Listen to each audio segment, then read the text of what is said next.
हरे कृष्णा। हर व्यक्ति का अपना तरीका है जीने का, धर्म को पालन करने का। कोई कैसे इबादत करे, कैसे पूजा करे, सबका अपना तरीका है। लेकिन दिक्कत तब आती है जब व्यक्ति केवल अपने विश्वास को, अपने मत को दूसरों से श्रेष्ठ मानकर उन्हें नीचा दिखाना शुरू कर देता है।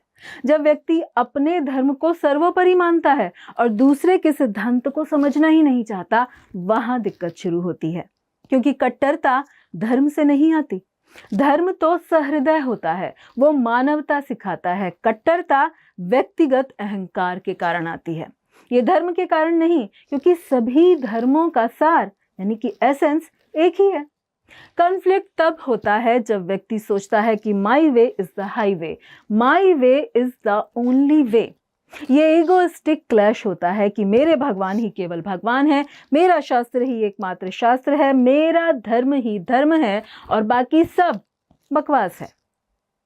तो ये सच्चा धर्म नहीं, ये भगवान का संदेश नहीं, ये साधुओं की वाणी नहीं। ये अहंकार है, बिग फैट फॉल्स ईगो, जो ऐसा क्लेम करता है। और जब सिंसियर लोग, इनोसेंट लोग समाज में ऐसा व्यवहार देखते हैं तो वो फ्रस्ट्रेट हो जाते हैं, वो इतने पुट ऑफ हो जाते हैं कि मैं इन सब के बिना ही ठीक हूं, मुझे मत बताओ ये सब धर्म, पूजा पाठ, भगवान, मैं ऐसे ही ठीक हूं। इसलिए धर्म का, शास्त्रों का सार समझना चाहिए। और सभी शास्त्र यही कहते हैं कि भगवान एक हैं, सब मानते हैं। हर शास्त्र यही कहता है कि भगवान के शरण जाने से ही सभी समस्याओं का हल निकलेगा, सब मानते हैं। हर शास्त्र यही कहता है कि ये संसार झूठ है, टेम्परेरी है, भगवान के राज्य को जाओ, सब मानते हैं। शांति और सुख का रास्ता जीवन के द्वंद्वों को पार करके ही मिलेगा, सब मानते हैं। लेकिन रिचुअल्स, रीति रिवाज, तौर तरीके, पूजा पाठ के साधन के अलग अलग जगह अलग अलग हो सकते हैं, टाइम, प्लेस, सर्कमस्टेंस के कारण। कोई पूरा झुकता है, कोई घुटनों के बल झुकता है, घुटनों तक बैठता है, तो कोई खड़े खड़े झुकता है। भगवान के प्रति अपनी भावनाएं व्यक्त करने का बाहरी तरीका अलग अलग हो सकता है, लेकिन भावना, स्पिरिट एक होती है यदि आपने उसको समझा है, पढ़ा है, जाना है। और ऐसा कोई व्यक्ति जिसने अपनी फिलॉसफी को गहराई से पूरी तरह पढ़ा है, अच्छी तरह समझा है, वो जहां कहीं भी जाता है उसका अभ्यास ही देखता है कि जहां सच्चाई से लोग आराधना करते हैं, केवल दिखावा नहीं, अहंकार का प्रदर्शन नहीं, सच्चा अभ्यास जहां होता है, उसे देखकर वो व्यक्ति सोचता है कि लोग मेरे भगवान की पूजा, उनकी आराधना ही कर रहे हैं, बस एक अलग तरीके से। मेरी ट्रेनिंग अलग है, इसलिए मैं इस पूजा पद्धति को पूरी तरह से शायद समझ नहीं पा रहा हूं, लेकिन हाँ, इनकी श्रद्धा और समर्पण से प्रेरणा लेकर मैं भी अपने भगवान, अपने आराध्य के प्रति अपनी निष्ठा, अपनी भक्ति को और प्रगाढ़ और दृढ़ कर सकता हूं।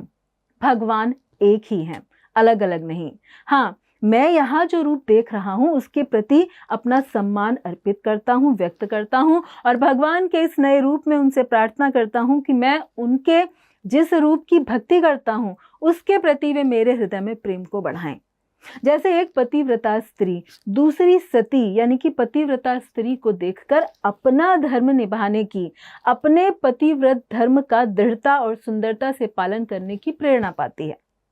भारत में स्त्रियां सती सावित्री और सत्यवान की कथा सुनकर सती सावित्री की ही तरह अपना धर्म निभाने की प्रेरणा पाती हैं, लेकिन उसका अर्थ ये नहीं है कि वो अपने पति के स्थान पर सत्यवान की पूजा करने लगती हैं। नहीं, धर्म अपने पति के प्रति निभाएंगी और प्रेरणा सावित्री से लेती हैं। इसी तरह एक सच्चा, प्रामाणिक, खरा व्यक्ति अन्यों की पूजा पद्धति में अपने भगवान, अपने आराध्य को ही देखता है, उनके प्रति अपनी भक्ति को दृढ़ करता है। और वहीं जो लोग ऐसा नहीं कर पाते, नहीं करते, वे न केवल अन्य पूजा पद्धतियों की बल्कि उनके आराध्य, उनके ईश्वर, उनके भगवान की भी आलोचना करते हैं, घृणा, हिंसा और ईर्ष्या प्रदर्शित करते हैं, व्यर्थ के झगड़ों में लिप्त होते हैं, और उतना ही वो अपने धर्म के भी मूल उद्देश्य से भटक जाते हैं, विश्वासघात करते हैं।